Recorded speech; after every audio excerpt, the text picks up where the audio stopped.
Gazette du Togo, une vision sur l'actualité togolaise et sur le monde. Bonjour, nous sommes ravis de vous retrouver ce matin. Taxi Presse de ce vendredi, c'est avec Abi Alpha Isotou, le patron du journal Le Rendez-vous, Fabrice Pétiesi, le patron du journal Le Libéral, Ferdinand Haïté, le patron du journal Alternatif, et Loïc Lawson, le patron du journal Flambeau des Démocrates. C'est avec eux que nous analyserons les grands sujets ayant marqué l'actualité cette semaine. La question de la liberté de presse a été largement évoquée avec en toile de fond le retrait des fréquences à la télévision LCF et à la radio City FM, toutes deux du groupe Sud Média. Ce matin, au-delà des condamnations et appels à réouvrir les deux chaînes télé, le confrère Togo Réveil évoque l'impardonnable négligence de Pascal Bodiona, le promoteur, et la tardive rigueur de la haute autorité de l'audiovisuel de la communication. Alors aujourd'hui, ce qui est important, c'est de sauver les emplois et redonner du plaisir aux téléspectateurs et aux auditeurs, écrit notre confrère Togo Réveil. Mais comment tout cela sera-t-il donc possible si les deux médias concernés restent fermés? Ce sera notre interrogation. Les réformes politiques et la mission de la commission de réflexion à ce sujet, des discussions sont en cours pour trouver l'alchimie idéale. La ANC reste sur sa position. Vidons d'abord l'accord politique global. Que pensez-vous de tout ça? On va aborder le sujet avec les confrères en studio. Avec mes confrères en studio, Taxi Presse, c'est parti pour la première partie. Bonjour Fabrice Pétiesi. Bonjour à toi et bonjour à tous les auditeurs. Merci d'être avec nous ce matin. Abi Alpha, bonjour. Bonjour à ta rédaction, à toi-même et à tous ceux qui nous écoutent. On sera rejoint tout à l'heure en studio par Loïc Lawson, on l'espère bien. Il a quand même confirmé sa venue. Bonjour Ferdinand. Bonjour à tous les auditeurs, bonjour aux amis de Taxi Presse. Alors on va commencer par vous puisque on en avait parlé la dernière fois avec cette affaire, cette agression sur l'un de vos reporters, sur un lieu de reportage d'ailleurs ce matin avec votre rédacteur en chef Maxime Dominion, on en parlait à l'antenne de Taxi Media Show. C'est évident que la presse est en danger aujourd'hui, la sécurité des journalistes ne sont plus garanties véritablement au Togo. Je crois que dans un passé récent, il y a eu des conférences, des rencontres initiées parfois par les organisations de presse et certains corps de l'armée, notamment l'état-major ou parfois la police et la gendarmerie, pour essayer de faire en sorte que entre les journalistes et les corps habillés, il n'y ait pas de quiproquo, parce que souvent ils sont sur les terrains d'opération, les journalistes aussi font leur boulot et de temps en temps il y a des malentendus. Et donc il y a eu des initiatives qui ont été multipliées avec la bienveillance même des autorités de ces différents corps-là, notamment le ministre de la Sécurité. Mais aujourd'hui il est quand même dommage, je dirais même révoltant de constater que ces genres de rencontres n'ont pas servi à grand chose. Quand je vois ce qui s'est passé avec ce reporter-là, notre journaliste, le mardi dernier à Kato, là, où il est allé faire son travail, les gendarmes qui étaient sur les lieux avaient une réquisition du procureur pour démolir des maisons dans un litige foncier entre deux collectivités. Naturellement, le journaliste est rendu sur les lieux pour faire son boulot. Et quand il est arrivé, ces gendarmes avaient dressé des barrières à tous les rues qui menaient sur le terrain litigieux.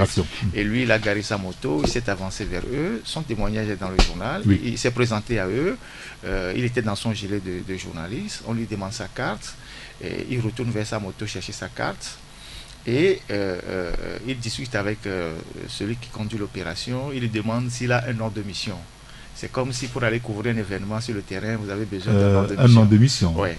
Et le journaliste lui dit non. Et il dit non, d'aller chez le procureur pour trouver un ordre de mission, que c'est le procureur qui les a envoyés ici. Le temps pour... et pendant qu'ils discutaient, les dégâts avaient déjà commencé. Il y avait des courses-poursuites. Et donc le journaliste a sorti son téléphone portable. Il a commencé par prendre des images. Et c'est comme ça qu'ils se sont rués sur lui. Ils ont commencé par le tabasser, le premier, le deuxième, le troisième. Et lui, naturellement, le réflexe qu'il a eu, c'est de courir.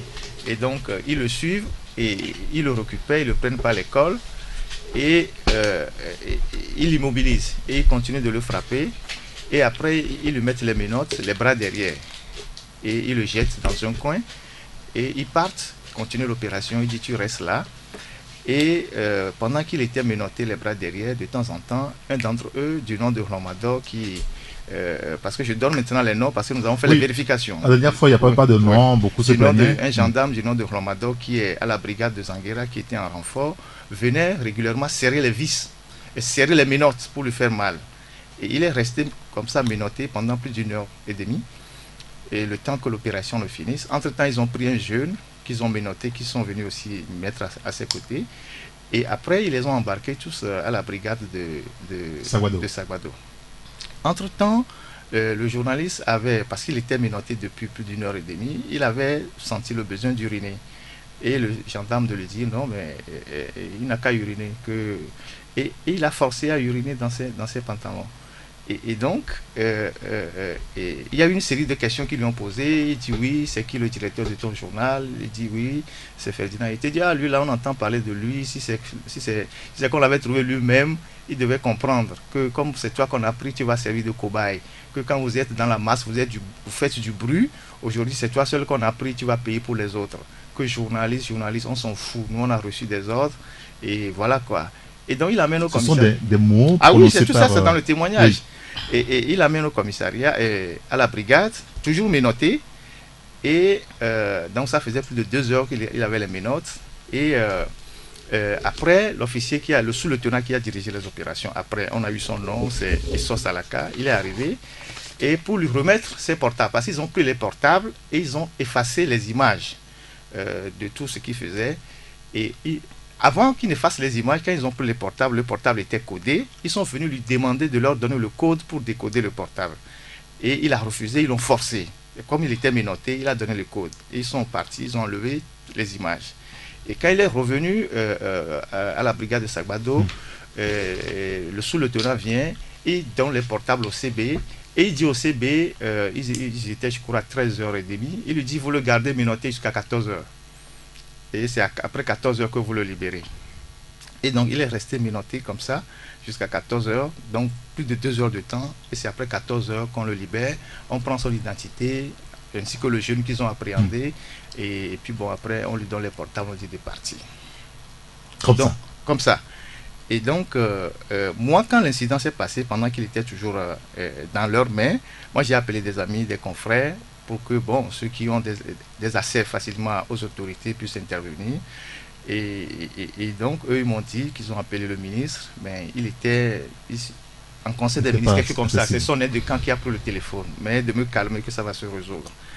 Et donc, quand il est sorti, moi, je l'ai envoyé faire un examen médical immédiatement.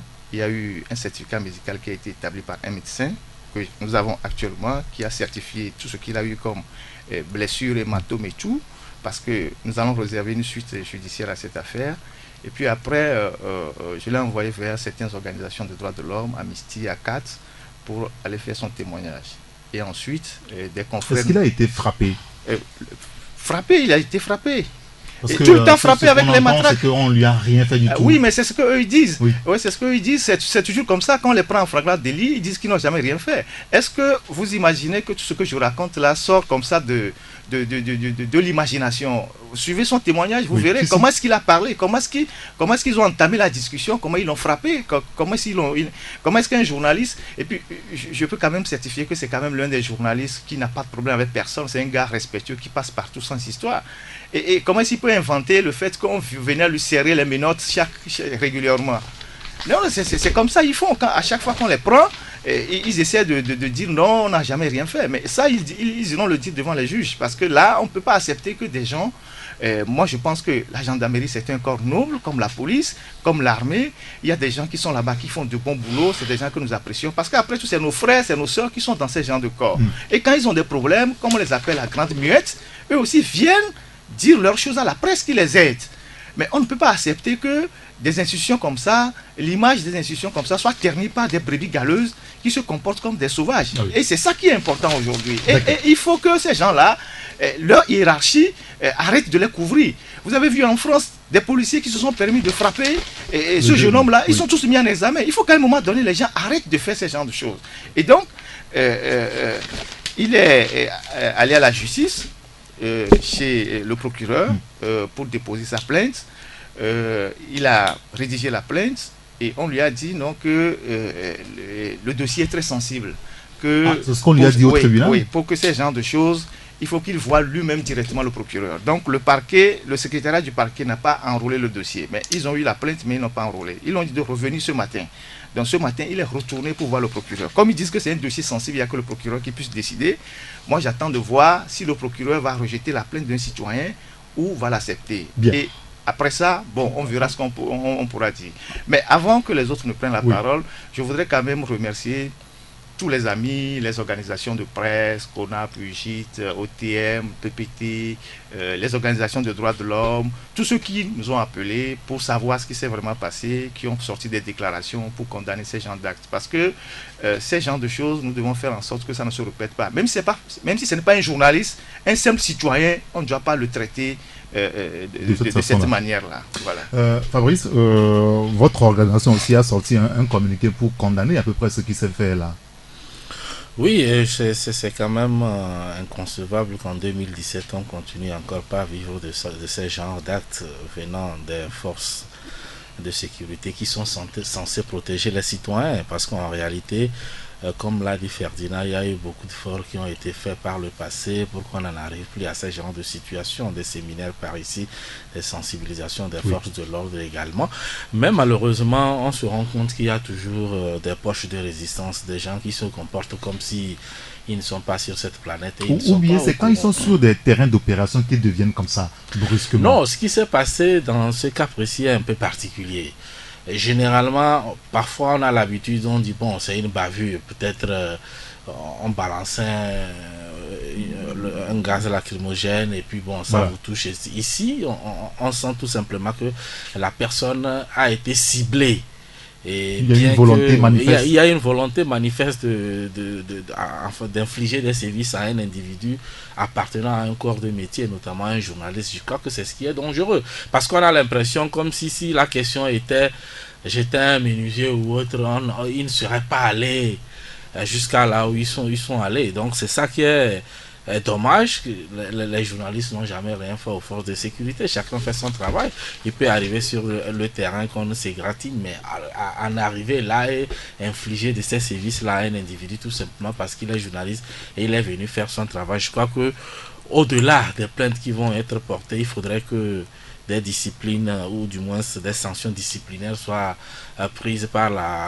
Et cela, il faut que ce soit vérifiable, ces sanctions disciplinaires-là. Oui, on a l'habitude de le dire dans ce pays, mais on ne sait vraiment pas ce qui se passe dans oui, c'est vrai que généralement, parfois, ils n'aiment pas trop communiquer là-dessus. Ils ont leurs sanctions à leur niveau.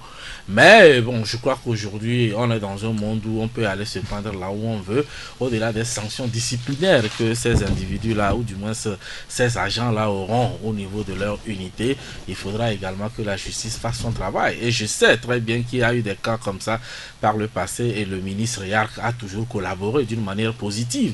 Et j'espère qu'il en sera le cas dans ce cas précis pour que vraiment les gens sentent que... Parce que on est encore bien loin de cette époque-là où on va vous dire allez vous faire voir là où vous voulez. Je crois que cette fois-ci, il faut vraiment que des sanctions soient prises à l'encontre de ces gendarmes. Oui, parce qu'au niveau de Journal Alternative, on parle de torture et quand nous savons que le Togo récemment a fait voter une loi dans ce sens-là, je ne sais pas si nos amis là vont échapper à cela. Nous avons utilisé ce terme parce que quelqu'un qui vient serrer des menottes, parce que ce garçon, quand ils ont enlevé les menottes, ses mains il ne retrouvait plus ses mains la sensation de ses mains facilement. Vous voyez, menotté pendant 2 heures, on venait serrer les vis. Vous voyez, ça c'est des traitements de torture. Et quand on vous force à faire vos besoins dans vos pantalons, ça c'est des traitements des dégradants et inhumains. Donc on ne peut pas accepter ça. On ne peut pas accepter que des humains puissent soumettre leurs semblables à ces genres de comportements. Bien. Bonjour Loïc Lawson. Bonjour Eric Gator. Et ça vous révolte un petit peu aussi? Oui, mais... quand tu lis le témoignage, tu te dis, mais écoute, on est où là? On est au Togo. Et en 2017, où l'armée est où dans l'armée, on retrouve des officiers de plus en plus instruits qui ont fait des grandes écoles, où chaque année, on essaye de former les agents les hommes de troupe pour leur faire comprendre que, écoutez, le monde a changé et que nous sommes à une autre époque, où j'ai entendu plusieurs fois le ministre Yark qui ne badine pas avec ces genres de bavures et monter au créneau pour discipliner en tout cas les éléments incontrôlés, entre guillemets. Et ce n'est pas possible. Ce qui est arrivé, moi je pense que, et en plus c'est arrivé à un mauvais moment où on ferme d'abord des télés et tout le monde criait. Et ce qui est arrivé là, j'ai dit honnêtement, pour une république qui se respecte, parce que ce qui est arrivé peut t'arriver, irrigateur, peut m'arriver, moi Loïc, il est à condamner avec la dernière énergie. Et si les journalistes doivent se mobiliser pour que la personne incriminée soit sanctionnée, il faut le faire. Je ne sais pas pourquoi dans ce pays, on fait toujours les efforts de protéger les éléments incontrôlés. Vous savez, en France, ce qui se passe actuellement, c'est ça. Le chef de l'État est parti rendre visite. Le président Sarko et Hollande est parti rendre visite à ce jeune homme de banlieue qui n'est rien, entre guillemets. C'est juste un simple citoyen. Mais parce qu'il a été traité de manière inhumaine, parce que c'est la même chose. On veut l'interpeller et on a vu comment ça s'est passé. Voilà. Mais il n'est pas journaliste. Mais le président de la République est allé le voir. Là-bas, dans les hôpitaux. Ça fait l'actualité depuis combien de jours? 3-4 jours, ce n'est que ça. Et le dossier a été instruit en justice. C'est comme ça une république qui se respecte. L'un des policiers a été le policier qui a fait ça, en tout cas ce qui s'est passé à Katou, celui qui l'a fait, et son supérieur, les complices, tous doivent être sanctionnés. Parce qu'à un moment, s'il y a un seul qui déraille, il faudrait au moins que le supérieur lui dise, mais écoute, ce que tu es en train de faire n'est pas normal. Oui. Mais si tous se sont tués, c'est qu'ils ont été complices. C'est en cela, je dis, il faut sanctionner. Et moi, je fais confiance à la rigueur du ministre Yark. Maintenant, je ne sais pas qu'est-ce que la justice et l'autre fera. Je connaissant le ministre Yark, nous n'avons pas aussi une cour militaire. Non, mais est-ce qu'on a besoin d'une cour militaire pour ça? Parce que pour que les policiers ou les gendarmes ou les corps habillés soient véritablement trahis devant les tribunaux, je sais. C'est ce qui se passe habituellement. Je sais. Même s'il n'y en a pas, mise en place. Bon, je ne sais pas si elle est déjà effective. Même s'il n'y en a pas, au moins, il y a au niveau de l'armée la discipline. Et les sanctions qui sont prises pour des cas comme ça. On doit sanctionner. On ne dit pas qu'on appelle la presse pour que la presse voit on est en train de sanctionner le militaire. Mais au moins, qu'officiellement, qu'on apprenne qu'il a été, que tous ceux qui ont été là comme à corps habillé ont été sanctionnés. Parce que je dis c'est inadmissible. Beaucoup d'éléments sont aujourd'hui disciplinés. On le voit dans la route, dans la circulation. Mais il y en a encore qui sont assez, comment vous les appelez, zélés. Ouais, c'est ça. Et moi, j'ai encore pris tout à l'heure des images d'un qui était zélé au point où ses camarades le retenaient. Ah, oui, là? oui. On va publier la photo pour que le ministère puisse le voir. Ah, encore Ça dit, ce n'est pas normal dans un pays. Et pour ça, je dis, non, moi, tout ce qui touche à la presse, aux journalistes, je dis, je le condamne d'abord et après on peut voir ce qu'il y a à dire. Abi Alpha, on va dire que ça devient une semaine un petit peu noire pour la presse, d'une certaine façon. Ce n'est que le début d'ailleurs. Et tu sais, par rapport au confrère, petit frère Voto, tu sais, fort de son gilet d'identification, de sa carte de presse sur laquelle l'autorité a pris soin de mettre en anglais et en français des recommandations du genre faciliter l'accès à ceci ou cela au porteur d'une telle carte. Oui. Le monsieur arrive sur un terrain de travail, poliment, il se présente à ceux qui sont censés maintenir l'ordre là-bas. Et pendant que on lui demande tout ce que vous avez, le confrère a avancé, ça dégénère et c'est lui qui est la première cible. C'est lui la première cible. Je me réjouis du fait qu'ici, ils ne pourront au moins pas dire que c'est des éléments incontrôlés qui sont tombés sur le confrère.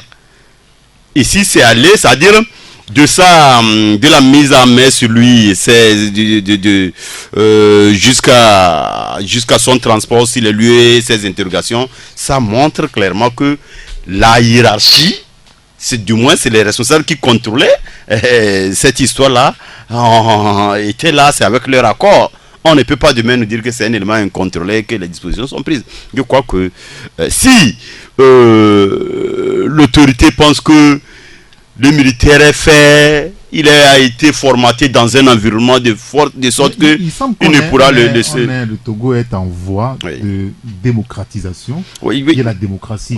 Ça veut dire que les choses ont changé. Oui, c'est pourquoi il dit si l'autorité pense que le corps habillé est formé dans un environnement qui formate son comportement, qui lui donne une autre façon de voir, qu'on nous force nous tous à aller à chose au service militaire obligatoire. Si c'est 2-3 ans, chacun y va. Tu as le minimum par rapport à comment un militaire est censé quelle est sa mentalité, s'il est dans terrain, comme ça nous tous on a le minimum, que tu sois journaliste, chauffeur, mécanicien, que au moins on partage le même environnement. Mais je ne comprends pas qu'un journaliste puisse venir sur un terrain de travail et que ça accouche de ce que nous vivons. C'est triste, ça pouvait être plus grave que ça. Demander à quelqu'un de faire donc si ça durait là-bas, c'est 4-6 heures, il va, après les urines, on va le forcer à déféquer dans ses vêtements parce que déféquer, uriner, c'est des besoins naturels. À un moment donné, il ne peut pas retenir, ça va sortir. On est encore au Togo. Là où les gens parlent de la démocratie a évolué, machin, actuellement, je crois qu'ils sont en train de lorgner cette histoire de MCC ou bien MSASA. Non, parce que on pense que on a évolué, que la démocratie, que et puis la liberté d'expression, la presse fait partie des paramètres qui évaluent toutes ces récompenses là. Ben, tu sais, je ne sais pas quoi dire par rapport à ce sujet, mais ça devient inquiétant.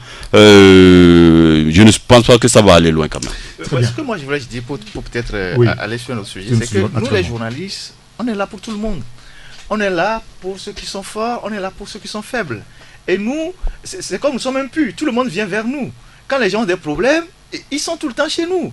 Moi je sais que tous ceux qui sont ici, nos confrères qui sont ici, ils reçoivent des soldats à leur rédaction qui viennent se plaindre de leurs conditions de vie. Mais eux, ils sont dans la grande muette. Ils n'ont pas le droit de parler, ils n'ont pas le droit de se syndiquer. Mais il leur arrive de venir nous dire des choses dans l'anonymat pour dire on nous traite comme ça, on nous traite comme ça. Moi, une fois, j'ai reçu des militaires qui sont venus à ma rédaction pour dire ils vont au rassemblement et puis après on les fait cultiver au champ à l'aéroport par leur chef. Et on a écrit ça et ça s'est arrêté. Ils sont même allés là-bas pour interdire ça, ça s'est arrêté. Les policiers, ils viennent nous voir et disent bon, nos conditions ne sont pas bonnes. On écrit pour eux, les gendarmes aussi. Il y a le statut particulier de la police sur lequel vous travaillez.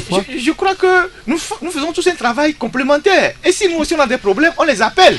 Et je crois que la gendarmerie, c'est quoi? En France, la devise, c'est pour la patrie, l'honneur et le droit. C'est comme ça que leur devise. Parce que chaque corps a une devise. C'est pour ça que les gendarmes sont souvent appelés à faire le droit pour savoir comment réagir dans ce genre de situation. Mais que des gens se comportent comme ça, je ne dis pas que c'est tout le corps qui s'est comporté comme ça, mais c'est des brebis galeuses qui se comportent comme ça pour jeter un discrédit sur toute une organisation. Oui, il faut à un moment donné les sanctionner. Surtout que celui qui a dirigé l'opération, nous avons fait nos enquêtes, parce que ces gens oublient que nous sommes des journalistes. Après, on a trouvé son nom, on s'est rendu compte que c'est un récidiviste. Ah oui? Il était lieutenant et il a été après dégradé sous-lieutenant parce qu'il était mêlé dans une affaire de trafic de carburant frélaté.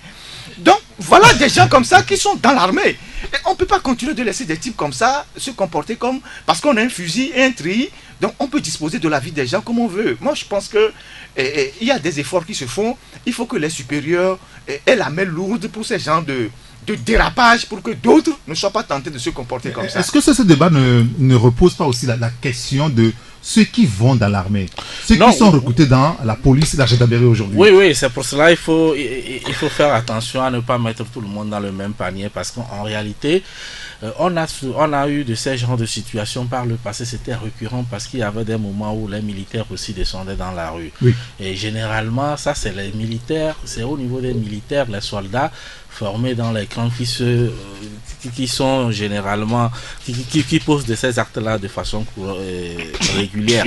Et entre-temps, c'est pour cela on appelait au retour des militaires dans les casernes. En principe, l'approche du gendarme et du policier est différente de celle d'un militaire. Le gendarme ou le policier, il est formé pour la sécurité intérieure.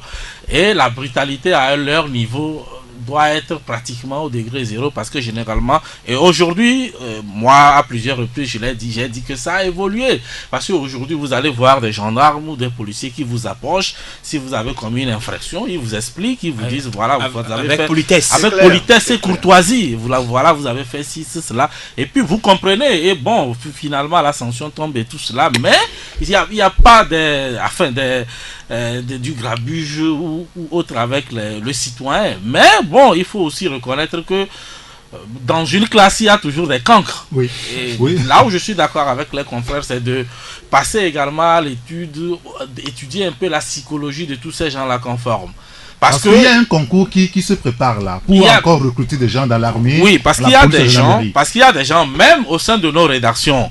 Il peut y avoir des reportages où vous allez envoyer tel journaliste et vous n'allez pas envoyer un autre parce que vous connaissez un peu le terrain et puis le terrain. Et donc je crois que c'est cet effort-là qu'il faut faire aujourd'hui au niveau de la police et de la gendarmerie pour savoir qui on peut laisser à la disposition du grand public et qui peut peut-être rester dans les casernes pour faire la table ou je ne sais quoi. Parce que quand on déverse tout le monde comme cela, à un moment donné, ça réjaillit sur l'ensemble de la corporation. Eric, je vais dire une chose par rapport à votre question. Tu sais, moi, je comporte...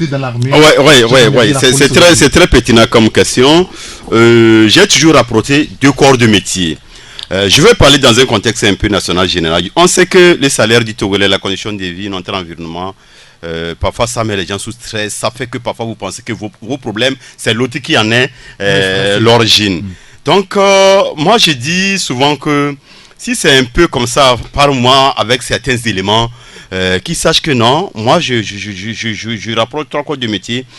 Le corps médical, celui qui est un agent de la santé, médecin, professeur, infirmier, quand vous n'aimez pas, n'y allez pas. C'est quand même vous êtes dans l'intimité avec votre femme que quelqu'un pique la crise à côté, vous laissez le lit, vous allez le sauver. Quand vous cherchez, votre premier souci c'est l'argent, n'allez pas. Vous n'aimez pas le métier, n'allez pas. Secondo, c'est le journalisme. C'est là où il y a danger. Quand les gens se cachent, que toi tu sors pour chercher dans le danger l'information pour servir les gens. Nous sommes ici, nous avons des parents, tout le temps nos parents nous interpellent. Certains se disent, mais pourquoi c'est ce métier que vous avez choisi? Mais on l'aime, on veut le faire. Quand vous aimez trop la vie, vous aimez trop la facilité, n'y allez pas. Secondo. Troisièmement, c'est le corps habillé. Le corps habillé qui véhicule l'image du pays. Qui vend sa vie pour acheter celle des autres. Ça doit être, ça veut dire quelqu'un d'une certaine... Un travail noble. Très bien. Souvent, moi, je rapproche ces trois corps de métier. Quand nous étions enfants, on lance un recrutement. 2-3 jours après, on vous dit que tel grand frère, tel oncle est allé à Bafilo pour se faire recruter. Sur 10 qui se présentent, 4 reviennent très souriants qu'ils sont retenus militaires. Mais vous continuez pas à vivre dans les villages avec eux. Parfois 3-4 mois. Un jour comme ça, même eux-mêmes, ils ne sont pas avertis. C'est la grande baise des militaires là, oui, qui se plantent. Parfois, ils n'ont même pas le temps de s'immobiliser. Elle est en train d'avancer et c'est ceux-là qui sont déjà retenus. La formation commence là-bas. C'est en courant que un petit sac au dos, il saute dans la voiture. C'est fini. Vous le retrouvez après, la tête rasée, dans des formations vraiment. Si tu n'es pas courageux, tu ne peux pas encourager ton fils à y aller. Ils reviennent. Des gens qui portent notre drapeau, qui portent une tenue qu'on doit respecter. Mais ils doivent être d'un certain... Quand on les recrute, je disais le cas précis de Bafilo, ils reviennent faire 2-3 mois avec nous. Tu sais ce qui s'est passé? C'est des enquêtes de moralité. Qui a déjà volé? Qui est auteur de tel? Qui a déjà enceinté 5 filles dans le village? Qui a fait ça? Qui a fait ça? Qui est paresseux avec son papa? C'est ça qu'on cherche sur eux. C'est quand c'est établi... Des valeurs. Oui, quand c'est établi qu'on dit, bon, aujourd'hui, allez les ramasser. Et on ramasse ceux qui sont ramassables. Sur les 4 là, que vous dites, tel Moumouni, que celui-ci il est pris là, c'est pas sûr que les 4 qui sont retenus le jour du recrutement à Bafilo, c'est pas sûr que tous montent dans le camion. Je vais comprendre. Parce que l'enquête de moralité a filtré des gens. Maintenant, on ramasse, c'est vrai que tout n'est pas comme ça. Entre-temps, l'année fin 2015, je vous publié un dossier où je vous parlais de casse encore habillé à la prison civile de Lomé, militaire, gendarme, policier, tout compris. Quand on parle d'une structure de sécurité où entre confrères, les gens volent les motos des autres, vous voulez qu'on aille où? Je voulais juste faire une proposition. Allez-y. Je voulais juste suggérer aux autorités que ça se passe dans tous les pays. Les militaires qui sont, ou les gendarmes qui sont sur le terrain d'opération, qui agissent, il faut qu'ils portent leur nom. Il y a toujours... Ah oui, il y a toujours... Parce qu'on a toujours réclamé ça, mais ils ne l'ont jamais fait au Togo. Je ne sais pas pourquoi. Il faut que celui qui arrive sur un terrain d'opération, on puisse l'identifier. Il faut qu'il y ait son nom sur... Parce que tout... Même le nom ou le numéro de pour matricule. que, au moins, les gens puissent dire que celui-là, c'est lui qui m'a fait ci, qui m'a fait ça. Ou bien quand quelqu'un prend vos pièces en circulation et que, je ne sais pas, après il disparaît, que le conducteur de voiture sache qu'il a vu tel numéro d'immatriculation à la poitrine de tel policier ou tel gendarme. C'est important pour la sécurité. Oui, même des citoyens. Parce que ces gens qui ont commis ces genres d'actes, il a fallu que nous faisions nos propres investigations pour pouvoir déceler leur nom. Vous voyez, ils n'avaient pas de nom sur leur pays. Ils ont leur nom. Non, je pense qu'on est obligé de marquer une pause pour le journal. Ce débat est intéressant, on va revenir là-dessus. Ça nous amènera aussi à évoquer la fermeture de LCF et de City FM, puisqu'il y a d'autres développements sur cette affaire. Le confrère Togo Réveil aujourd'hui évoque entre autres l'impardonnable négligence de Pascal Bodiona, le promoteur même de la chaîne, et la rigueur tardive qu'affiche aujourd'hui la haute autorité de la communication. On va revenir sur ces questions et puis sur la politique avec... il y a des gens qui a disparu il y a 12 ans. Enfin, ça veut dire que Fogna Singbe gère le pays depuis 12 ans. Qu'est-ce qu'on peut y retenir? On va revenir sur le deuxième partie de Taxi Presse avec Loïc Lawson, Abi Alpha, Ferdinand Haïté et Fabrice Tézi. On va y aller. On faisait le débat un petit peu sur ceux qu'on enrôlait dans l'armée, à la gendarmerie et à la police. Loïc, est-ce que vous avez un commentaire sur le sujet? Non, c'est l'aspect que Abi a abordé qui m'a beaucoup intéressé, cette histoire d'enquête de moralité. Effectivement, et ce qu'il a dit, c'est un peu, ça se passe encore comme ça quelque part dans d'autres pays, où vous allez, il y a comme une présélection, et après on vous laisse partir chez vous, et après on continue par faire les enquêtes de moralité pour s'assurer qu'effectivement, que tu n'as pas tant commis des délits dans le quartier, ou même, mais aujourd'hui ce n'est plus ça. On prend tout le monde, c'est comme si, bon écoute, les gens se recyclent pratiquement dans l'armée, c'est-à-dire il n'y a pas de boulot, les gens vont dans l'armée parce que et il n'y a rien à faire. Les recommandations. Non, les recommandations, on en vient. Mais beaucoup plus. Voilà, c'est pas une vocation à fond. Alors que le métier, il faut l'aimer. Et je suis totalement... Et quand tu aimes le métier, tu sais que tu es venu pour servir la patrie et les citoyens. Mais là, aujourd'hui, tu vas dans la rue, c'est vrai, c'est difficile. Parfois, quand ils sont sous le soleil, c'est fatigant et tout ça. Mais il y a certains, ils sont constamment aigris. Ils sont constamment aigris. Et même quand la consigne est donnée de faire des contrôles de routine, simple contrôle de routine, parce que ça s'appelle contrôle de routine, où tu dis à l'autre, je vais voir la pièce de ta moto, je vais voir ton permis. Mais même au cours de ces simples contrôles, tu vois qu'il y a certains qui sont difficiles, qui sont très difficiles à aborder. Et quand même, parfois, même leurs collègues leur parlent, ils ne veulent pas écouter. Donc moi je me dis, c'est ces genres de personnes que en tout cas l'armée dans l'ensemble et le ministre de la Sécurité, on sait qu'il fait des efforts, il faut davantage essayer de purger l'armée et faire par sortir de l'armée tous ces genres de ces brebis galeuses qui essayent de salir l'image de notre armée, qui longtemps, il faut le dire par le passé, n'avait pas une bonne presse au niveau de l'international. Oui. Je pense quand même qu'on a fait le tour par rapport à ce sujet. On va pas être trop loin du sujet initial, donc par rapport à l'agression de notre confrère de l'alternative, Robert. Il y a ce bras de fer entre la haute autorité de l'audiovisuel de la communication et le groupe Sud Média. La première bataille a été remportée par par la HAC. Oui, c'est la première bataille. Il me semble que c'est une guerre finalement et que LCF et Radio City FM ont introduit un document au niveau du tribunal. Abi, c'est vous qui en parlez un petit peu dans votre parution hier.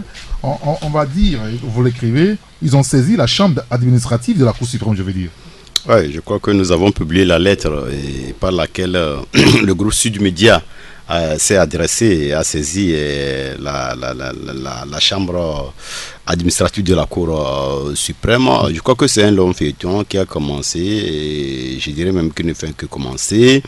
On voyait venir, voilà, les signaux sont retirés au groupe Sud Média.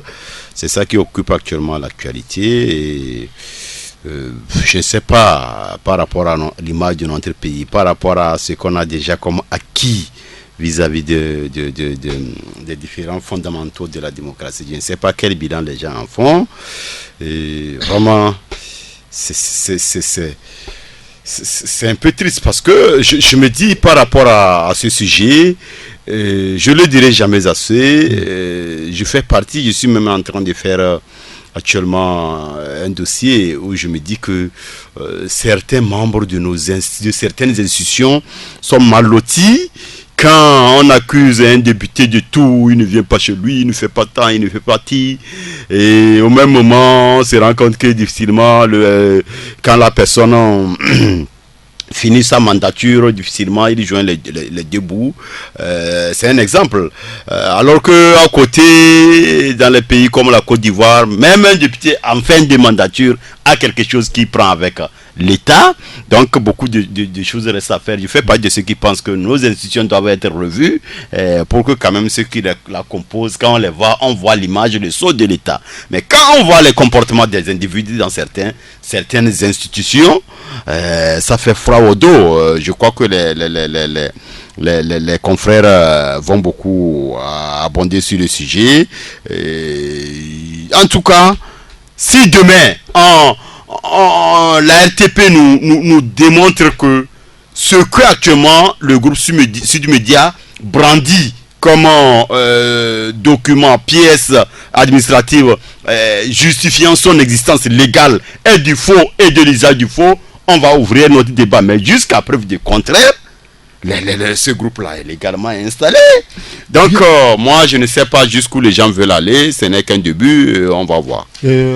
Fabrice, l'aspect sur lequel vous avez insisté mercredi, c'est par rapport à cette décision-là de la HAC qui divise finalement les membres. Hein.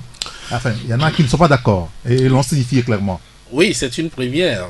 Généralement, quand il y a plénière par rapport à des décisions pareilles, même si on se tiraille en interne sur la décision qui va être prise, une fois qu'elle est prise, il y a une unanimité autour de la décision, mais ce n'est pas le cas dans le cadre du retrait des fréquences. Il y a des voix qui ne sont pas d'accord et qui se sont exprimées, et à part celles qui se sont exprimées, il y en a également au sein de la HAC qui ne sont pas d'accord pour cette décision, même si ils sont plus ou moins solidaires avec ce qui a été fait. Donc nous disons que c'est une première, et ça fragilise un peu la HAC, parce que une décision, si on n'a pas réussi à convaincre tous les membres de la HAC par rapport à cette décision, donc il est logique, on comprend logiquement ce tollé que ça suscite au sein de l'opinion, puisque c'est pas le simple téléspectateur qui est fan de LCF à qui on va faire comprendre la décision facilement, dans la mesure où les membres de la HAC eux-mêmes n'ont pas réussi à démontrer, à convaincre tous ces membres-là. Donc je crois que c'est un élément fondamental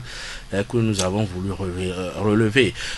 De façon globale, il faut dire qu'en réalité, quand on veut prendre une décision, il faut aussi chercher à voir quelles sont les conséquences que cela peut entraîner.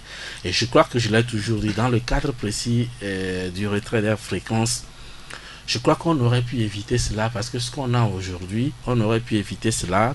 Si vraiment il y a irrégularité dans la constitution des dossiers, on aurait pu faire ça d'une manière discrète pour que ça passe. Parce qu'aujourd'hui, qu'on nous dise qu'un média qui a émis pendant 10 ans l'a fait de façon irrégulière, je crois que l'État même prend un coup dans ça.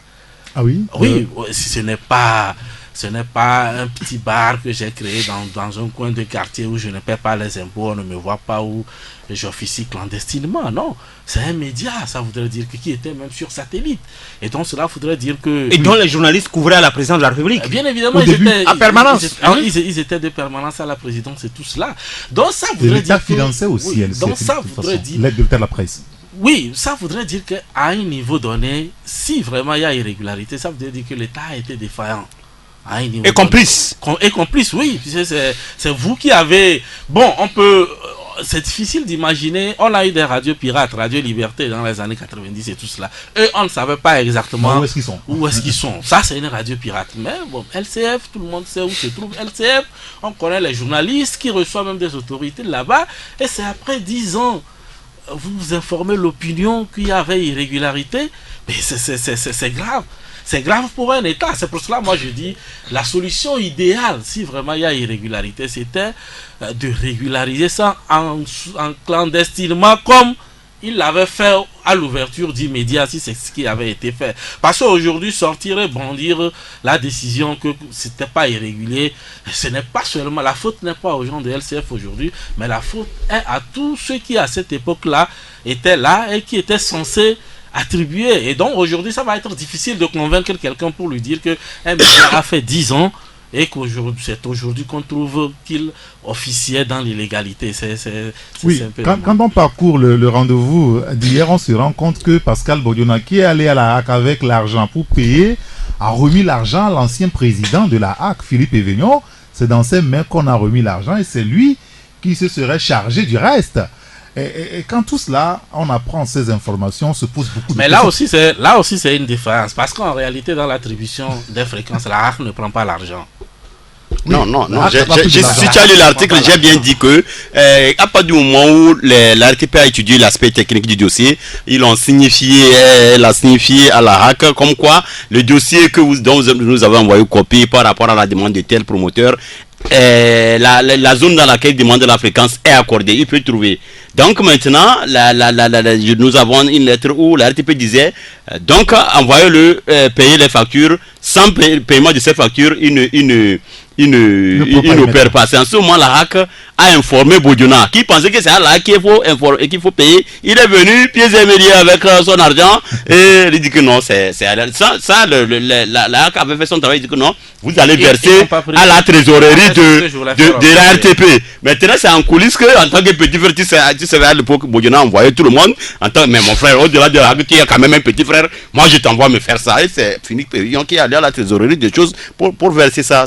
Il faut faire cette nuance. Alors au-delà de tout, Loïc, c'est des confrères qui sont là-bas. Alors, on peut tout parler, on peut tout dire. Hein. C'est l'emploi, le chômage. Le chômage baisse. Qui augmente. Non, qui guette. Non, mais là, non, il faut avoir le courage de le dire. On le disait tantôt en coulisses. C'est vrai que c'est pas acté totalement, mais à l'allure où vont les choses, on ne veut pas rendre les gens pessimistes ou bien décourager les gens, mais on sait que il faut peut-être une décision ou un coup de téléphone direct du chef de l'État à un certain Pitan Tchala pour l'amener à faire marche arrière. Parce que à l'heure là, à mon avis, puisque tout ce que j'ai comme retour, ou nous avons comme retour, la manière dont Pitan Tchala se campe sur sa position, rien ne pourra l'amener à faire marche arrière. Moi, je dis, il n'y a que deux personnes. J'ajoute au chef de l'État le courage d'un juge. Parce que tu nous parlais, oui, tu nous parles, les journaux nous apprennent ce matin que il y a 3 juges aux États-Unis. LCF a saisi la Chambre administrative. Oui, alors, pour moi, la personne qui est libre, indépendante et qui est au-dessus du président de la HAC et même de je ne sais pas de qui peut être courageux, c'est un juge pour dire peut-être non à la décision de Pitan et demander à ce que ces médias reprennent. Et là, plus personne ne pourra dire quoi que ce soit. Et comme tu le dis tantôt, on a vu le cas aux États-Unis où Trump, bien que c'est une promesse de campagne, et sur la base de laquelle il a été élu, il prend une décision, un juge a eu le courage de rejeter. Il a fait appel, ça a encore été rejeté. Voilà. Et voilà des pays, première puissance mondiale, où au chef de l'État, on dit non, parce que ta décision là, elle ne doit pas passer. De l'arbitraire. C'est de l'arbitraire. Voilà. Donc, avec Pitan, si notre justice est vraiment indépendante, si nos juges sont vraiment indépendants au niveau de la Chambre administrative, s'il y a un juge courageux, il regarde, il peut prendre ses responsabilités. Ça ne lui coûtera rien, parce qu'il aura tout le peuple entier est derrière lui par rapport à une telle décision. Tu as vu le tollé général que cette décision crée. Même si les gens reconnaissent ou qu'on disent que oui, on sait que quelque part le CF a failli, les gens, mais tout le monde est unanime que vous les avez laissés y mettre pendant 10 ans. Ce matin, le confrère Togo Réveil évoque l'impardonnable négligence de Pascal Bodiona au tout début de l'installation de ces médias-là et la tardive rigueur de la haute autorité. Ce qui est important, Ferdinand de là-dessous, je le disais, il va falloir sauver les emplois quand même. Moi, je crois qu'on doit laisser de côté le débat de la légalité de LCF. Une station qui a émis, Fabrice a eu toutes les démonstrations pendant 10 ans, qui assumait la permanence à la présidence de la République, qui recevait l'aide de l'État à la presse, qui payait les redevances, qui payaient les impôts avec un quitus fiscal, c'est pas à nous qu'on viendra démontrer que c'était une chaîne illégale. Ce débat, il faut le clore. Absolument. Mais il faut voir les conséquences. Quand des gens posent des actes, quand vous êtes à la tête d'une institution et vous posez des actes, il y a aussi ce qu'on appelle le côté social de l'acte que vous posez. Est-ce qu'aujourd'hui, ceux qui ont pris cette décision-là, ils sont contents de voir 80 journalistes comme ça, du jour au lendemain, à la maison? Des gens qui se lèvent le matin, ils arrivent au boulot, on dit il n'y a plus de boulot. Dans un pays où l'État ne crée pas des emplois. Il y a cela quelques mois, on a déjà détruit une entreprise qui employait plus de 4000 personnes, c'est BTPI. Ils ont fait, le dernier licenciement, c'est 800 personnes qui sont partis comme ça. Et ils sont devenus des chômeurs. J'ai appris cette semaine que des gens qui travaillaient pour Seco BTP à Sotouboua et qui ont pris des prêts à la FUSEC, qui ont conçu des maisons, ils ont disparu. La FUSEC est en train de saisir leurs maisons. Les mêmes choses se passent à Lomé. Vous envoyez 80 journalistes comme ça dans la nature. Moi, je continue mon développement. Au Togo, on sait qu'on n'a pas suffisamment d'entreprises de presse. Ou quand tu quittes, par exemple, telle télévision, tel groupe de presse, tu peux aller dans un autre groupe de presse. Facilement. Parce que au Bénin, au Burkina, je ne sais pas, au Sénégal, le pays là, le Cameroun, tu peux quitter tel média et aller à telle télévision. Oui, parce qu'ils ont Est-ce que ces 80 personnes-là, le président de la HAC peut les prendre dans sa télévision TV2? En même temps, on peut se poser la question, est-ce que c'est la faute au président de la HAC? Oui, mais c'est lui qui prend un acte. Non, si au début, les choses n'ont pas été faites dans les normes, comme le confrère... Je viens de vous dire qu'il faut laisser de ce côté, ce débat. Je pose la question parce que ça, c'est aussi une question. Parce qu'il y a eu 2 mandatures qui sont passées. LCF a émis. Il y a des papiers, il y a des documents. C'est quand même surprenant que c'est lui seul qui vient voir qu'il y a eu des problèmes. Et même les membres... Oui, c'est ce que je dis. Il faut laisser Oui. Est-ce qu'aujourd'hui, les journalistes qu'on laisse sur le carreau au groupe Sud Média, ils vont pouvoir s'insérer dans une autre entreprise de presse? C'est ça le fond. Parce que le Togo a des écoles de journalisme. On forme des journalistes. Oui, au moins 2. Oui, on forme les gens pour que les gens puissent aller sur le marché de l'emploi. Comment est-ce qu'on forme des gens et on ferme maintenant les entreprises qui peuvent les recruter? Où est-ce que ces gens-là vont trouver de l'emploi? C'est ça le côté dramatique de la chose qu'il faut relever. Et donc, moi, je pense que les gens qui prennent ce genre de décisions doivent réfléchir avant d'être hermétiques. Moi, hier, j'étais à la HAC. J'ai été convoqué à la HAC hier avec d'autres journaux. Et moi, je le dis, il y avait moi, il y avait Liberté, il y avait Perroquet, il y avait la Dépêche. Et ce qu'on nous reproche, c'est le traitement qu'on a fait de ce dossier LCF. On pense qu'on a fait des affirmations, on a jeté des gens en pâture, on a fait ci, on a fait ça. Et pourtant, il y avait... Vous posez des actes, les journalistes commentent les actes que vous posez. Bien. Vous voyez. Et donc, moi, je pense que ce que moi j'ai écouté hier, je ne pense pas que les gens soient dans une disposition à ouvrir ces chaînes-là. Et c'est ça qui est dramatique. Moi, je ne veux pas aller dans les détails, mais c'est ça qui est dramatique. Par rapport à cela, moi, je voudrais dire ceci. Bon, moi, je fais partie d'une organisation où des initiatives ont été menées en amont, avant même la fermeture. Et ce qui nous a été dit, j'espère que les gens tiendront parole. Enfin, ce qui nous a été dit, c'est qu'on vous retire, vous régularisez, et puis on vous rétrocède les fréquences. D'accord. C'est-à-dire que là, on a fermé LCF. Si, entre-temps, les promoteurs, les patrons revoient leur situation, refont donc les papiers, on peut rouvrir la télé, la radio. Oui, c'est facile, ça. Bon. Oui, on doit plus se prendre. On arrête de débat. Sauf que du côté, il y a 2 parties. Du côté des bénéficiaires, c'est-à-dire du côté des LCF, on estime que c'est un piège. Et c'est compréhensible parce qu'en réalité, s'il suffisait d'une simple régularisation, on n'a pas besoin de fermer. On peut régulariser. Comme compléter les dossiers. Et les gens ont complété les dossiers. Vous complétez, vous régularisez. Je crois que c'était la même chose avec Radio Océan. Je crois que c'est réglé là-bas aussi. Et j'ai eu un message de Radio Océan qui m'a dit finalement, on nous a dit de faire si. Parce que quand on vous retire une fréquence officiellement, ça ne vous revient plus de droit. Voilà, il faut un appel d'offres. Il peut faire appel d'offres, ça peut aller comme à vous. Donc je crois que c'est à ce niveau le piège. Mais je fais confiance à la HAC et j'espère vraiment qu'après régularisation, LCF pourra retrouver facilement. Je faisais je disais dans notre dossier que les fréquences, les mégas d'une télévision sont attribuées pour 10 ans. Après 10 ans, vous renouvelez, on vous attribue. Tu comprends, non?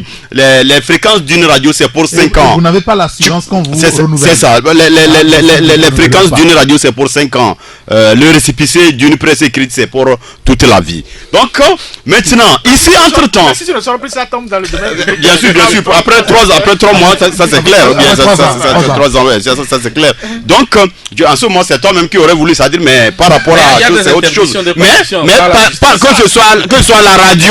ce soit la radio, la presse écrite ou bien la télévision, ne peut fermer ces trucs que la presse, la justice. Donc ça a toujours été comme ça. Avant les gens d'FM, avant c'était chose, il y avait des X collègues, tout ça. Quand vous allez à la RTP, on vous dira que c'est comme ça a été fait par rapport à la YouTube. Donc moi je dis ici que entre-temps, si vous parcourez le mémo envoyé par le confrère Zeus à la Cour suprême, c'est qu'entre-temps on comprend que ces médias actuellement mis en cause ont été rappelés pour que dans le cadre du renouvellement, ils amènent le dossier. Il faut comprendre quoi. Et aujourd'hui, on dit que par rapport à quel dossier vous avez jugé qu'il est périmé, il faut renouveler, et quel dossier n'existe pas maintenant. Il faut se comprendre quoi. Donc moi, tu sais, ça fait problème quoi. Tu vois, ça fait problème. Parce que oui, le problème, il faut aussi reconnaître que le problème de LCF, c'est vrai que ne date pas depuis Tchala. Parce que moi, j'ai eu la chance de faire partie d'une commission une année de gestion de l'aide de l'État à la presse. Et chaque année, on attribue l'aide à LCF, mais le retrait du chèque a toujours posé problème.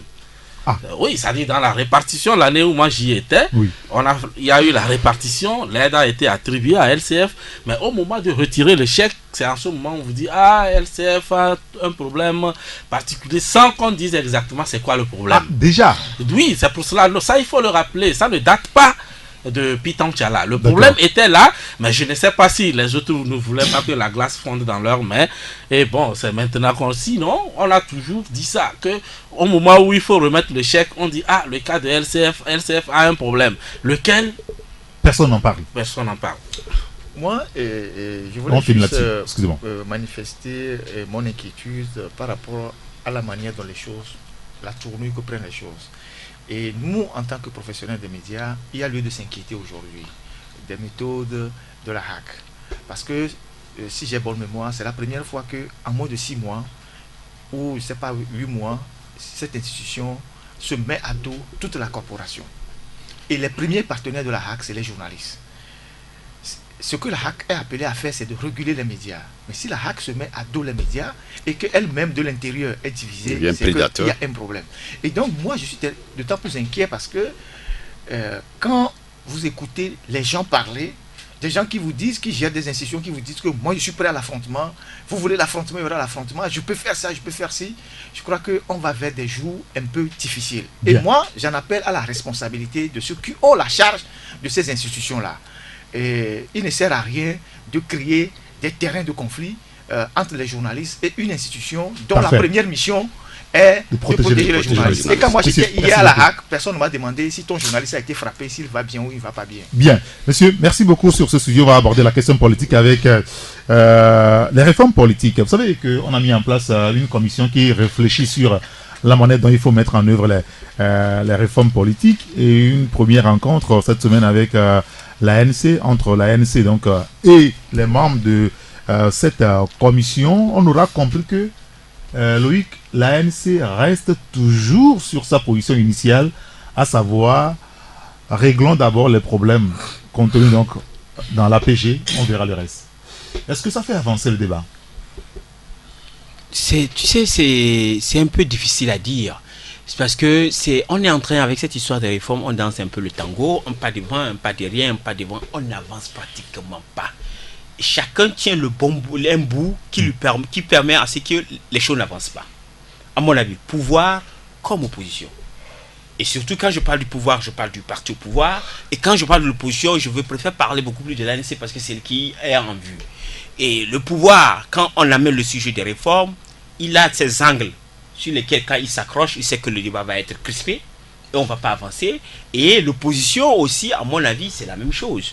Parce que là, moi, je me dis, j'étais d'abord surpris et faisais part de ceux qui n'étaient pas trop contents quand cette histoire de commission a été mise en place. Parce que pour moi, c'est une manière juste, c'est pour gagner du temps, c'est une manière de retarder les choses. Parce que quand les réformes, c'est pas aujourd'hui. C'est pratiquement 10 ans qu'on en parle.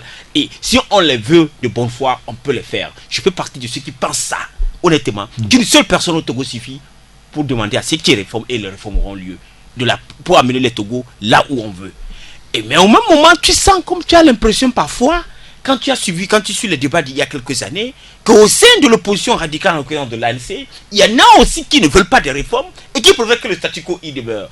D'où l'année passée, si tu te rappelles, il y a 2 ans, quand il y a eu le débat autour de cette histoire de l'auto-activité, moi je faisais particulièrement partie, ou notre journal faisait partie de ceux qui pensaient que non, on pouvait laisser faire les choses, acceptant les choses comme ça. L'essentiel c'est qu'on ait, qu'on ait cette histoire de l'auto-activité une fois pour de bon. Mais qu'on ait cette histoire de limitation de mandat une fois pour de bon. La auto-activité, on peut en parler après. Là aussi, au niveau de l'ANC, on a trouvé des gens assez rigides qui ont dit niet. Et maintenant, je suis totalement...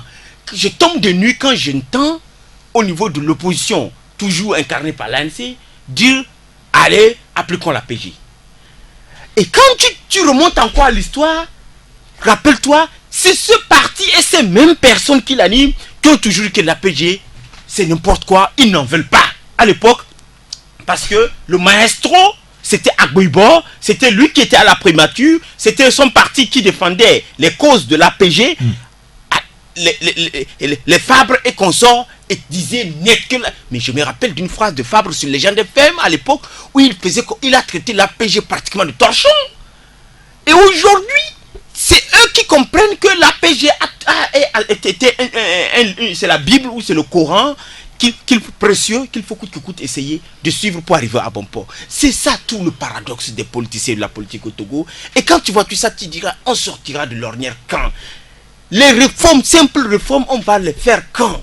C'est là tout le problème. Pour moi, c'est pour ça, en conclusion, je dirais qu'il y a 2 camps, 2 fautifs. Pour moi, pouvoir, comme opposition, en tout cas, incarnée, unie, comme l'ANC, il y en a en leur sein des gens qui ne veulent pas de ces réformes et qui font semblant. Soit c'est un jeu, finalement, entre le pouvoir et l'opposition. Des gens s'entendent pour faire enliser le débat politique.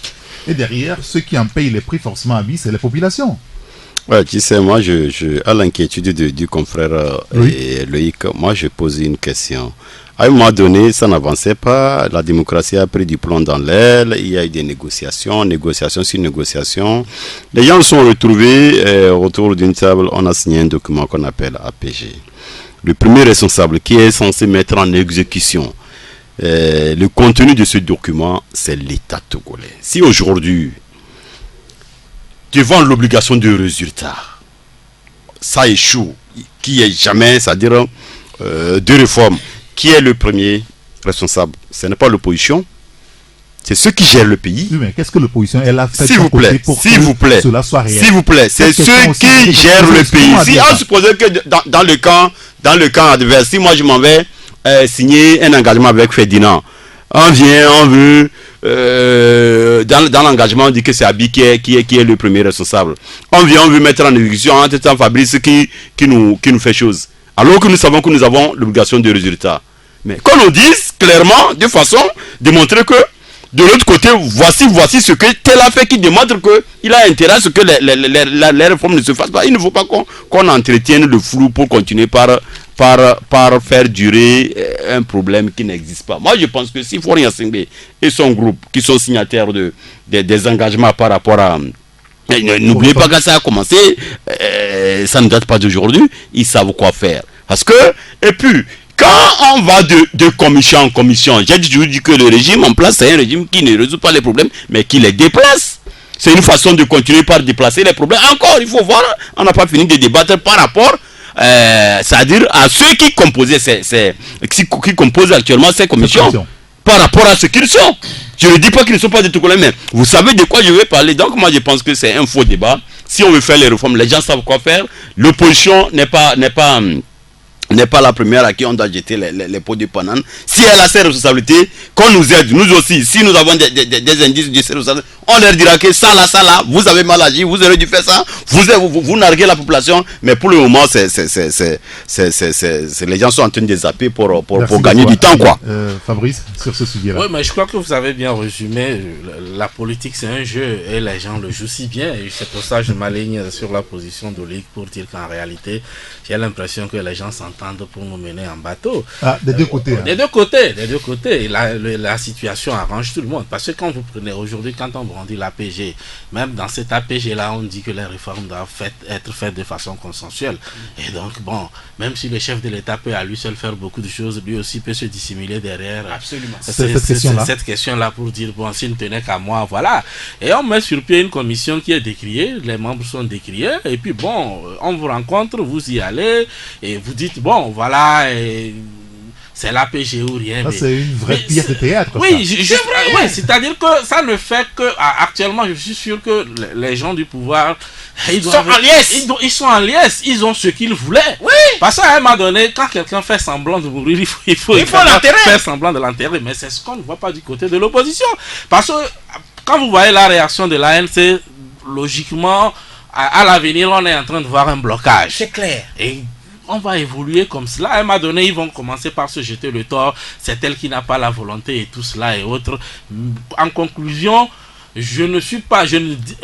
dans ce jeu-là, personne n'est bête. Tout le monde sait ce qu'il est en train de faire. Sinon, si les gens étaient bêtes, ils auraient déjà tiré des leçons par rapport à tout ce qu'on a eu en ce qui concerne ces réformes-là jusqu'à aujourd'hui. Surtout à la veille du scrutin présidentiel de 2015. Même le plus bête du monde, quand aujourd'hui tu trébuches ici, le lendemain tu trébuches encore au même niveau, et 3-4 fois, si tu continues, c'est qu'on se dit que tu as un intérêt à trébucher là-bas, c'est pas que tu ne sais pas. Et apparemment aujourd'hui, c'est ce que la classe politique est en train de nous offrir. C'est clair. Ferdinand? Non, moi je crois que les confrères ont tout dit. Moi je pense qu'aujourd'hui, nous sommes en politique. Les gens jouent comment on le dit, ils font la politique. Ils sont d'accord aujourd'hui, demain ils ne sont pas d'accord. À la fin on n'avance pas, on traîne. L'impression que les populations aujourd'hui, c'est comme les deux camps jouent le maintien. Si on peut parler en langage de football, les deux camps jouent le maintien. Mais il faut travailler à faire débloquer la situation. Moi, c'est ce que je pense. C'est pour ça que moi, j'ai toujours dit que... Oui, comment moi j'ai toujours dit la depuis longtemps, moi j'ai toujours dit depuis longtemps, et je l'ai toujours assumé, que le problème du Togo, il faut une thérapie de choc pour faire avancer les choses. Tant qu'il n'y aura pas cette thérapie de choc, moi je ne vois pas d'issue. Et tant que le débat politique sera le débat enfermé dans les officines politiques, alors que nous sommes en quête... que c'est le cas aujourd'hui. Oui, parce que nous sommes en quête de démocratie et qu'on n'a pas véritablement cette démocratie. Chacun va jouer, va avancer ses billes selon ses intérêts, et nous allons tourner en rond. Et donc, il faut régler ça autrement. Et moi, c'est ce que je pense. Et j'ai toujours dit qu'il faut rendre la lutte acéphale. Je l'ai toujours dit. Et les pays qui s'en sont sortis, c'est ceux qui ont laissé les autres, la population même, régler le problème. Et tant qu'on ne va pas comprendre cela, et qu'on va laisser les politiques faire leur jeu, s'entendre aujourd'hui, ne pas s'entendre demain, selon les intérêts, on ne va pas avancer. Et moi, je n'entrevois pas d'issue vis-à-vis de ces choses-là. Et quand vous observez bien, nous aujourd'hui, on est moins politique à l'alternative. Oui, on est moins politique parce que nous, on est dans les enquêtes. Ouais, nous, on est dans les investigations. On vient d'intégrer un grand groupe international d'investigation hier. Nous, on est dans les investigations maintenant parce qu'on a compris que la solution, c'est pas ce théâtre politique-là qu'on vit depuis 20 ans et qui nous perd énormément du temps. Parce que quand moi je vois les jeunes dans ce pays, nous, on était déjà des militants, des activistes. Aujourd'hui, on est au-delà de la quarantaine. On voit les jeunes qui sont là aujourd'hui, qui finissent leurs écoles, qui pâtissent de la situation politique du pays, qui n'ont pas de boulot, qui n'ont rien. Et nous, je me dis, mais jusqu'à quand ça va continuer? Ça va continuer dans ce sens-là. Et c'est pour ça que moi je dis, il faut que les populations elles-mêmes prennent conscience qu'elles ont une force pour régler le problème. Ailleurs, les gens l'ont compris, se sont organisés. L'homme providentiel, le leader providentiel, ça n'existe nulle part. Il faut arrêter ça. Il faut penser à autre chose pour faire sortir notre pays de la situation actuelle. Parce que moi, là où je suis, ce que moi je constate, la priorité aujourd'hui des partis politiques, certains ont commencé déjà par le dire, c'est les prochaines élections législatives. Oui, c'est les prochaines élections législatives. La guerre a commencé. L'année prochaine. Oui, c'est les prochaines élections. C'est pour ça qu'on se réveille oui, aussi un petit peu. Oui, les gens, tout ce qui préoccupe les gens aujourd'hui, c'est comment faire pour garder nos postes à l'Assemblée nationale. Parce qu'il y a des privilèges que les gens obtiennent, que ce soit du côté du pouvoir ou de l'opposition. Les gens se bagarrent pour ça. Les gens ne se bagarrent. Et quand vous faites le bilan de les gens qui sont à l'Assemblée nationale, quand même aujourd'hui, on est en droit de nous poser des questions sur ce que les gens font réellement à l'Assemblée nationale. On est en droit de nous poser des questions quand on voit le taux de chômage, quand on voit la corruption, quand on voit les travers de la justice, quand on voit tout ce qui se passe et qu'il y a moins de voix qui parlent de tout ce qui se passe dans ce pays. On est en droit de nous poser des questions. Et donc, moi, je me dis, la priorité aujourd'hui des politiques, toutes tendances confondues, c'est comment faire pour sauvegarder nos postes à l'Assemblée nationale. Et moi, je ne suis pas dans cette logique-là. Très bien. Et c'est parce que vous lâchez un mot. Oui, mais il faut dire que même s'il faut appliquer l'APG à la lettre aujourd'hui, je crois que on s'aventure vers de nouvelles élections. Et quand vous prenez les critères par rapport à la composition des membres de la CENI, je crois que à l'époque où on signait l'APG, la donne d'aujourd'hui, ce n'est plus la même chose. Et donc, quelque part, même l'ANC qui réclame l'APG corps et âme n'est pas signataire de l'APG. Et vous allez voir, le RPT, ça n'existe plus. Bon, c'est vrai, quand on dit pouvoir, et ils sont là-dedans, mais vous allez voir des partis comme l'Union des forces de changement qui vont encore se retrouver. Tout ça là, c'est l'APG. Donc ça voudrait dire qu'à un moment donné, l'APG en lui-même, je ne veux pas dire qu'il est caduque, mais il y a certains éléments sur lesquels on peut rediscuter. Alors, il faut qu'on sorte de cette chienlit politique. D'accord, parce que ça devient une chienlit et ça devient des gens s'amusent avec le destin du peuple depuis des années. Et il faut que les Togolais eux-mêmes se décident d'une manière ou d'une autre à régler ce problème-là, parce que un peuple ne se libère que par lui-même. Et je voudrais qu'on aborde aussi la disparition du général Gnassingbé Yadémon. Ça fait 12 ans, c'était le week-end dernier. Il y a eu une célébration dans son village ou dans sa ville natale, Kara. 12 ans de disparition du général Yadémon, ça fait 12 ans que Faure Gnassingbé est au pouvoir. Est-ce que pour vous, il a réussi à faire oublier son défunt père, ou plutôt il vous a fait regretter son défunt père? Non, faire oublier son défunt père, bon, moi c'est difficile de faire oublier quelqu'un qui a géré un pays pendant 38 ans, et lui il est en train de se faire actuellement sur les cendres de son papa, ça c'est clair. C'est vrai, il a fait 12 ans, et le problème ce n'est pas forcément les 12 ans qu'il a fait, c'est ce qu'il regarde devant lui. Il n'a pas l'intention de s'arrêter dessus tout, et c'est cette volonté de continuer ça sans pouvoir lui-même répondre quand est-ce que tu t'arrêteras. C'est cette volonté-là qui sème la zizanie dans ces histoires de réformes impossibles, de jeux de ping-pong que les gens se jettent. C'est clair, ça là, je ne continuerai pas à croire que si Faure Gnassingbé veut, les choses seront claires. Maintenant, ils ont célébré la 12e année de la disparition de son papa.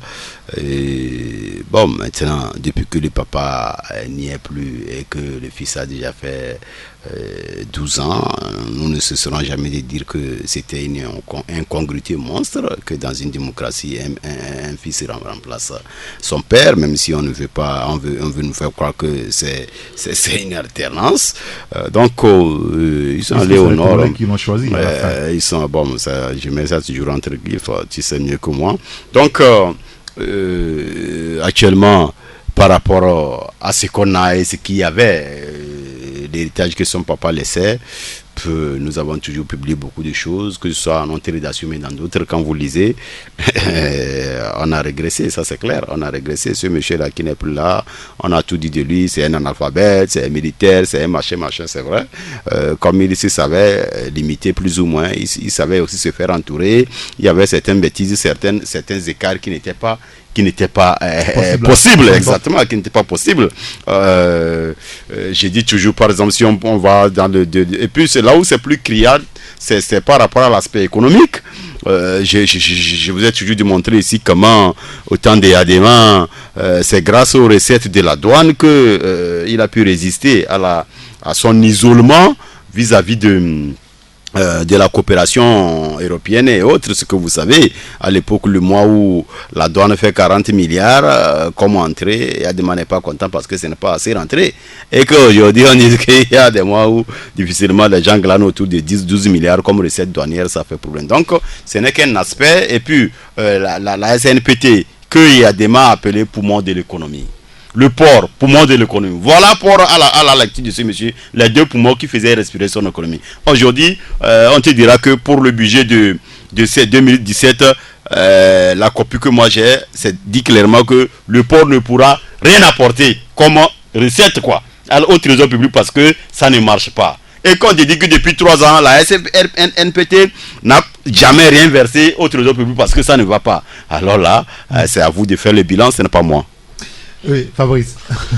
Oui, mais je crois qu'aujourd'hui, Faure Gnassingbé a un problème par rapport à la gestion du pays. On lui impute 50 années et on estime que son père a dirigé 38 ans, lui il en fait 12. Les 50 ans, on lui impute cela. En réalité, dans la réalité, ce n'est pas vrai. Comme il a dit, lui, c'est lui, et moi, c'est moi. Et donc, logiquement, Adéma est responsable de ses 38 ans, Faure Gnassingbé est responsable de ses 12 ans. Mais, il y a certains éléments que lui-même, certains actes que lui-même pose, et que ça apporte de l'eau au moulin de ceux qui pensent que nous sommes toujours dans la même gouvernance, dans le même type de régime. Quand vous prenez une célébration comme le 24 janvier, bon, tout le monde sait que c'est l'accident de Sarakawa. Oui. Et Adéma en faisait un culte parce qu'il se dit qu'il a échappé à la mort et autres. Bon, aujourd'hui, qu'est-ce qu'il peut... Oui. À l'époque, on nous a dit que c'est une libération économique. Bon, après, on a compris que jusqu'à aujourd'hui, on n'est pas encore libéré économiquement. Alors, qu'est-ce qui motive la célébration de cette date aujourd'hui? Je crois que c'est de ces clichés-là, en tout cas, ceux qui avancent l'hypothèse selon laquelle c'est le même régime, ce sont des clichés quand même qui apportent de l'eau, qui apportent en quelque sorte des ingrédients à croire en cela. Et moi, je ne crois pas comme on l'a fait avec le 13 janvier. Moi, je crois que c'est des dates qu'il faut avoir le courage d'arrêter de célébrer pompeusement comme on le fait, comme si c'est quelque chose qui concerne l'État. Et quand on prend le 5 février, nous tous ici, nous avons des défunts dans la famille. Bon, chaque année, à la date de décès, chacun essaie de demander une messe. On peut le faire pour Adéma. Mais la façon... Qu'on en fasse une célébration nationale. Juste, une commémoration nationale. Elle n'est pas nationale, mais les gens, de la façon dont les gens l'organisent et autres, ça tend à être une célébration nationale au Palais des Congrès de Kara. Je crois qu'on peut organiser une messe dans l'intimité avec la famille les plus proches et ça passera. Et donc ça, quand on ressort des clichés comme cela, c'est logique que certains aient du mal à faire le distinguo entre l'ère Faure Gnassingbé et celle de Adéma, alors que quand vous prenez du point de vue gouvernance, la façon dont les choses sont mêlées, ce n'est pas la même chose. Mais je crois que peut-être qu'il faut des conseillers courageux pour le suggérer, et comme on l'a fait avec le 13 janvier, il faut à un moment donné avoir le courage d'arrêter certaines choses qui à un moment donné jettent du discrédit sur le bien qu'on est en train de faire. Comme le confrère Liberté l'a écrit cette semaine, il n'y a pas trop de changement entre Adéma et son fils Faure Gnassingbé. Les choses sont juste un peu douces maintenant, sinon rien n'a changé véritablement. C'est bonnet, blanc, bonnet. En tout cas, de mon point de vue, c'est Adéma qui disait dans ce pays que c'est au bout de l'ancienne corde qu'on tisse la nouvelle. Oui, et on a bien tissé la nouvelle. On a bien tissé la nouvelle au bout de l'ancienne, parce que si on n'avait pas mis tout cet appareil de l'État, tout l'armée et le dispositif militaire au service de M. Faure Gnassingbé qu'on a pris et qu'on a mis au devant d'un système, il ne capterait pas le pouvoir dans les conditions qu'on sait à ce jour. Donc dire qu'il est différent de son père, c'est quand même pas juste. Maintenant, quand on regarde un peu les 12 ans de gestion de Faure Gnassingbé, c'est une catastrophe, ça moi je le dis. En 12 ans de gestion de Faure Gnassingbé, il y a eu plus de vols dans ce pays qu'en 38 ans de gestion de Adéma. Il y a eu plus de... Est-ce qu'on a arrêté les voleurs? Qui va les arrêter? parce qu'ils sont tous les mêmes. Ça veut dire qu'il n'y a pas Oui, de vol. mais nous tous, nous voyons les voleurs. Ils sont là, des gens qui sont sortis de nulle part et qui ont géré des sociétés d'État, qui ont géré des entreprises, qui ont géré des trucs qui sont devenus des milliardaires et qui narguent les populations. Parce qu'au temps des Adéma, on pouvait constater qu'au moins, on a arrêté des gens dans ce pays juste parce qu'ils ont gardé 5 millions ou ils ont gardé, je ne sais pas, par devers eux. Mais aujourd'hui, les gens détruisent totalement tout un pays, ils détruisent des entreprises publiques, personne ne leur dit rien. Les gens prennent de l'argent des routes pour mettre dans leur poche, personne ne leur dit rien. Et ces gens-là sont fiers de dire dans les quartiers que nous sommes milliardaires. Ils multiplient les maisons, les voitures, et ils sont tranquilles. Visiblement, c'est une gouvernance d'affairistes depuis que Faure est là, parce que les intérêts se croisent, il n'y a plus de décloisonnement entre l'intérêt général et l'intérêt particulier. Il doit y avoir quelque chose de bon sous la gestion de Faure Gnassingbé.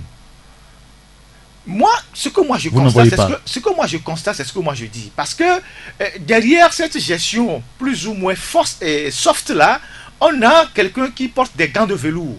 Vous voyez, et qui tous les jours, aujourd'hui, on a parlé des questions de liberté, et d'expression. On voit bien qu'on est en train de réduire les espaces de la liberté d'expression. Les journalistes sont inquiets.